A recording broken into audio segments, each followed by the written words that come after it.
Welcome to the academy. आज के इस वीडियो में हम MPPSC असिस्टेंट प्रोफेसर की एग्ज़ाम के बारे में चर्चा करेंगे। ये video specially political science subject के बारे में है। इस एग्ज़ाम का क्या पैटर्न होगा, क्या सिलेबस होगा, चलिए इसे समझते हैं। सबसे पहले हम इस एग्ज़ाम में रिक्त पदों की संख्या के बारे में जान लेते हैं। टोटल 118 रिक्त पद हैं, जिसमें से 43 पद जो हैं वो जनरल कैटेगरी के लिए हैं और उसी में से 14 जो पद हैं वो जनरल कैटेगरी की महिलाओं के लिए आरक्षित हैं।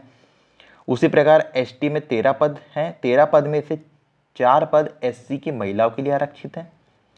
37 पद ST के लिए रिक्त हैं, जिसमें से 12 सीट जो है वो ST महिला कैटेगरी के लिए आरक्षित है। उसी प्रकार 19 पद जो हैं वो OBC के लिए रिक्त हैं, उसमें से 19 में से 6 महिला कैटेगरी के लिए आरक्षित है और 6 पद EWS के लिए, जिसमें से 6 में से 2 पद जो है वो EWS महिला कैटेगरी के लिए आरक्षित है। इसी 118 सीट में 2 सीट दिव्यांगों के लिए आरक्षित होगी, तो टोटल 118 सीट है। अब चलिए हम एग्ज़ाम पैटर्न क्या होगा इसे भी देख लेते हैं। तो टोटल 900 नंबर के होंगे एग्ज़ाम में, जिसमें से प्रथम प्रश्न जो है मध्य प्रदेश राष्ट्रीय एवं अंतर्राष्ट्रीय स्तर का सामान्य ज्ञान तथा कंप्यूटर का आधारभूत ज्ञान, ये पेपर 1 है असिस्टेंट प्रोफेसर एग्ज़ाम का, जिसमें 50 क्वेश्चन होंगे, जिसमें से 50 × 4 200, एक क्वेश्चन 4 मार्क का होगा। इसकी समय अवधि 1 घंटा होगी, ये 200 नंबर का होगा। और जो सेकंड प्रश्न पत्र है वो सब्जेक्ट के आधार पे होगा। जैसे अगर आपका पॉलिटिकल साइंस है तो पॉलिटिकल साइंस के सब्जेक्ट के सिलेबस के अनुसार सेकंड पेपर आएगा। अगर किसी का हिस्ट्री है तो हिस्ट्री के हिसाब से, इकोनॉमिक्स है तो इकोनॉमिक्स के हिसाब से। तो इसमें 150 क्वेश्चन होंगे सेकंड पेपर में। 150 × 4 करेंगे तो 600 होता है, माइनस मार्किंग है नहीं। और टोटल जो है 200 क्वेश्चनों का पेपर होगा, जो 800 अंकों का होगा और 100 नंबर का इंटरव्यू होगा।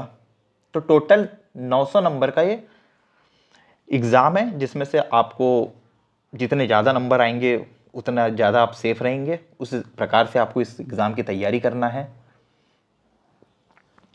अब चलिए एग्ज़ाम पैटर्न के बाद हम सिलेबस को जान लेते हैं कि सिलेबस क्या है इस एग्ज़ाम का।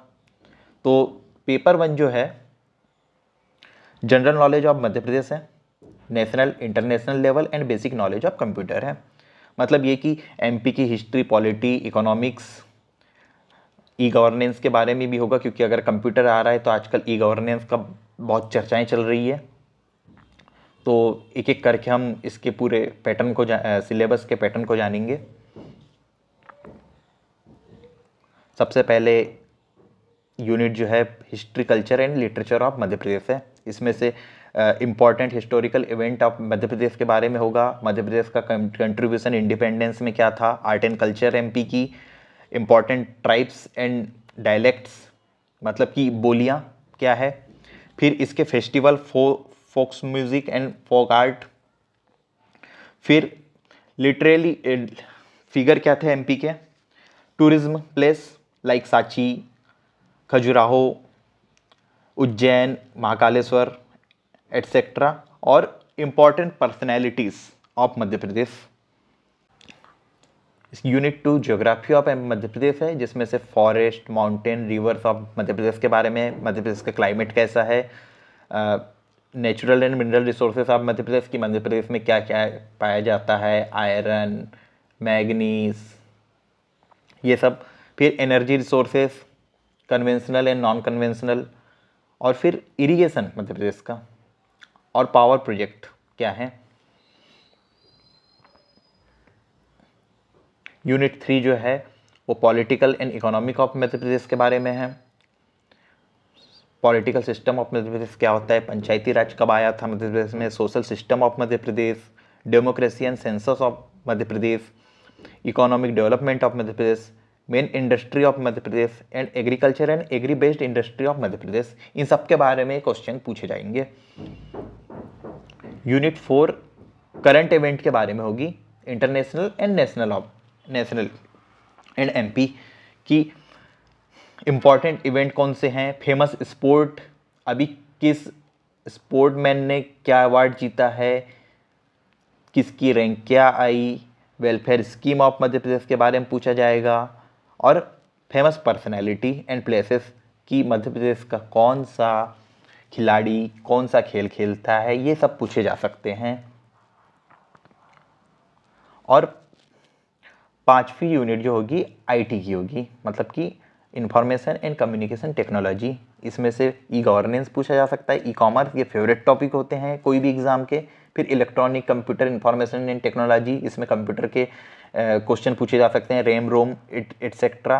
फिर रोबोटिक्स के बारे में पूछा जाएगा, एआई आजकल बहुत ज़्यादा न्यूज़ में है। और साइबर सिक्योरिटी में मध्य प्रदेश ने क्या किया है, क्योंकि मध्य प्रदेश ने 4 साइबर तहसील भी बनाई हुई है। ये क्वेश्चन आया हुआ है एमपीपीएससी के एग्जाम में। तो इस प्रकार पेपर 1 का सिलेबस ये 5 यूनिट का रहेगा। इसके बाद हम जो मेन सिलेबस है पॉलिटिकल साइंस, इसके बारे में हम चर्चा करेंगे। तो सिलेबस ये है पॉलिटिकल साइंस का कि यूजीसी नेट का जो एग्ज़ाम होती है उससे थोड़ा सिमिलर है, सेम तो नहीं कह सकते, सिमिलर है। तो चलिए उसमें देखते हैं, क्योंकि इसमें भी 10 यूनिट है, लेकिन इसमें एक सबसे अच्छी बात यह है कि इसमें 2 यूनिट बोनस के रूप में मिली हुई है पॉलिटिकल साइंस के लिए स्पेशली। वो भी देखेंगे हम कि बोनस क्या है। तो चलिए सबसे पहले यूनिट 1 के बारे में चर्चा करते हैं। यूनिट 1 जो है वो है पॉलिटिकल थॉट के बारे में। इसमें एंशिएंट पॉलिटिकल थॉट इंडिया के बारे में पूछा जाएगा। फिर मॉडर्न इंडियन पॉलिटिकल थॉट के बारे में पूछा जाएगा, जिसमें से बहुत ज़्यादा फिलोसोफर तो नहीं है जैसे कि हम यूजीसी नेट से कंपेयर करें तो, लेकिन इंपॉर्टेंट फिलोसोफर यहाँ पे हैं। फिर ग्रीक पॉलिटिकल थॉट पूछा जाएगा, प्लेटो एंड एरिस्टोटल के बारे में। फिर यूरोपियन थॉट, यहाँ पे भी इम्पॉर्टेंट पॉलिटिकल फिलोसोफर हैं। फिर कंटेम्प्रेरी पॉलिटिकल थॉट के बारे में पूछा जाएगा, जिसमें Lenin, Mao, Gramsci, Rawls, Robert Nozick and communitarians, इन सब के बारे में पूछा जाएगा। ये तो ये हो गई यूनिट 1। अब यूनिट 2 के बारे में देखते हैं। यूनिट 2 जो है वो है कॉन्सेप्ट एंड इशू, मतलब यूनिट 2 जो है वो है पॉलिटिकल थ्योरी के बारे में है। इसमें से मेडिवल पॉलिटिकल थॉट के बारे में पूछा जाएगा, church state relationship and theory of two swords, ये जब मेडिवल टाइम में चर्च डोमिनेट करता था उस बारे में पूछा जाएगा। फिर concept and issue, behaviouralism and post behaviouralism के बारे में पूछा जाएगा। फिर डेमोक्रेसी क्या होती है, लिबर्टी क्या है, इक्वलिटी क्या है, इंडिविजुअल एंड सोशल जस्टिस क्या है, ये सब यूनिट 2 के अंदर आएंगे। Role of ideology and theories of changes, जिसमें से लेनिन, माओ और गांधी के बारे में पूछा जाएगा। फिर यूनिट 3 के बारे में हम देख लें तो यूनिट 3 जो है वो कंपेरेटिव पॉलिटिक्स के बारे में, कि कंपेरेटिव पॉलिटिक्स क्या है, discipline and nature of scope क्या है, अप्रोच क्या है कंप्यूटर पॉलिटिक्स साइंस की स्टडी करने के लिए। फिर organs of government comparative politics के अनुसार हम देखेंगे। फिर political development and political modernisation, ये सब कंपेटिटिव पॉलिटिक्स के अंदर आएगा। हमको कंपेटिटिव पॉलिटिक्स के अनुसार इन सब चीज़ों को पढ़ना है। पॉलिटिकल कल्चर क्या है, पॉलिटिकल सोशलाइजेशन क्या है, पॉलिटिकल कम्युनिकेशन क्या है, पॉलिटिकल इलाइटिस्ट थ्योरी ऑफ डेमोक्रेसी, ये सब हम कंपेरेटिव पॉलिटिक्स की यूनिट में पढ़ेंगे। नेक्स्ट यूनिट जो है वो है इंडियन पॉलिटी और पॉलिटिकल इंस्टीट्यूशन ऑफ इंडिया के बारे में। इंडियन पॉलिटी में नेशनल मूवमेंट का क्या रोल रहा, कॉन्स्टिट्यूशन डेवलपमेंट कहाँ क्या क्या हुए हैं अभी तक, जितने कॉन्स्टिट्यूशनल अमेंडमेंट्स और ये सब चीज़ें हैं, जैसे फंडामेंटल ड्यूटीज़ हमारे कॉन्स्टिट्यूशन में आया। ठीक है, फिर इंडियन कॉन्स्टिट्यूशन कैसे बना, आइडियोलॉजिकल बेस क्या थे इसके, प्रिएम्बल क्या है, characteristic, fundamental rights and fundamental duties के बारे में पूछेगा। फिर उसके बाद हम देखें तो constitution as instrument of social economic constitutional change, amendment and review, मतलब कि अमेंडमेंट्स के बारे में पूछेगा।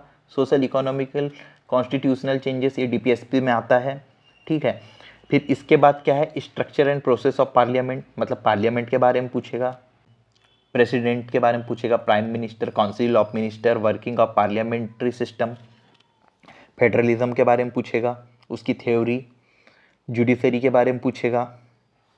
फिर पॉलिटिकल पार्टी क्या होती है, प्रेशर ग्रुप क्या होते हैं, पॉलिटिकल ओपिनियन क्या होते हैं, इन सब के बारे में यूनिट 4 में पूछेगा। ये unit specially Indian polity and political institution से, इस यूनिट को हम लक्ष्मीकांत से कवर कर सकते हैं।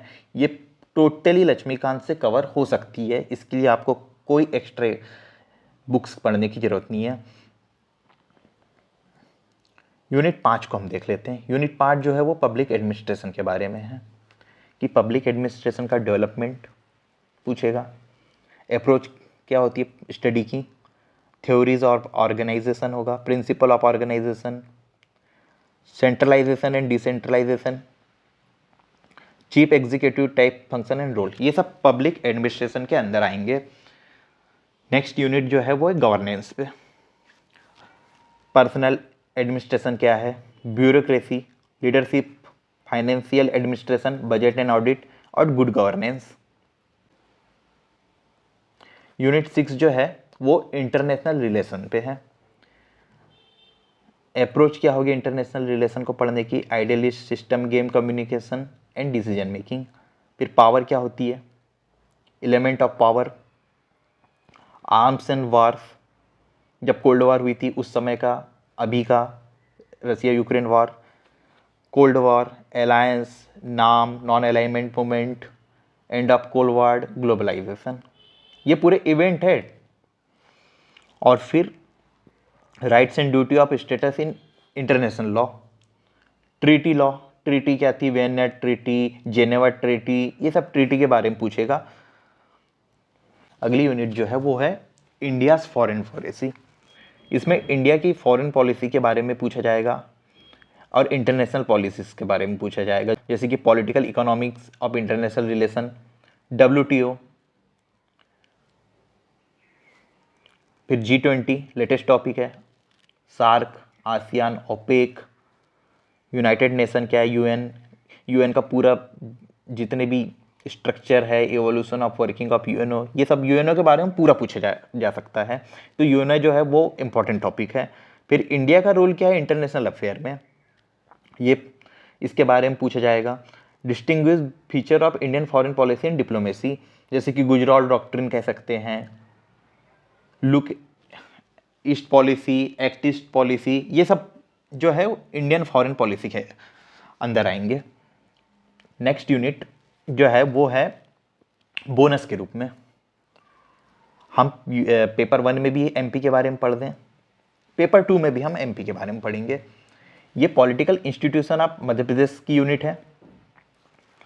यूनिट 9 जो है इसमें मध्य प्रदेश का फॉर्मेशन कब हुआ, गवर्नर का क्या रोल है, चीफ मिनिस्टर का क्या रोल है, organisation power and role, council of minister के क्या हैं, फिर मध्य प्रदेश लेजिस्लेटिव असेंबली, मध्य प्रदेश का हाई कोर्ट के बारे में हमें पढ़ना है, party system of Madhya Pradesh, main political party and voting behaviour क्या है मध्य प्रदेश का। 1956 से लेकर 2018 तक का हमें पढ़ना है वोटिंग बिहेवियर। फिर नेक्स्ट एंड लास्ट यूनिट है political process of Madhya Pradesh के बारे में, कि इसका एडमिनिस्ट्रेशन इन मध्य प्रदेश क्या है, secretariat, chief secretary, secretary and commissioner, district administration in Madhya Pradesh, role of collector, ये सब पढ़ना है। फिर rural local self government, 73 constitutional amendment act, 74 constitutional amendment act इसके अंदर आएगा। फिर political scenario of Madhya Pradesh के बारे में पढ़ेंगे हम, कि एम्पावरमेंट ऑफ ट्राइबल के लिए कौन सी पॉलिसी है, फिर बैकवर्ड के लिए क्या गवर्नमेंट ने की, और SC एंड नक्सलाइट प्रॉब्लम को कैसे गवर्नमेंट ने सॉल्व किया, इस बारे में हमको देखना है। फिर वुमेन्स का कंट्रीब्यूशन मध्य प्रदेश की पॉलिटिक्स में क्या है, इसके बारे में हमें पढ़ना पड़ेगा। और politics of development in Madhya प्रदेश कि 1956 से लेकर 2018 तक क्या क्या पॉलिटिकल डेवलपमेंट मध्य प्रदेश में हुआ, इस बारे में हम पढ़ेंगे। That's all about today's lecture. Thank you for watching.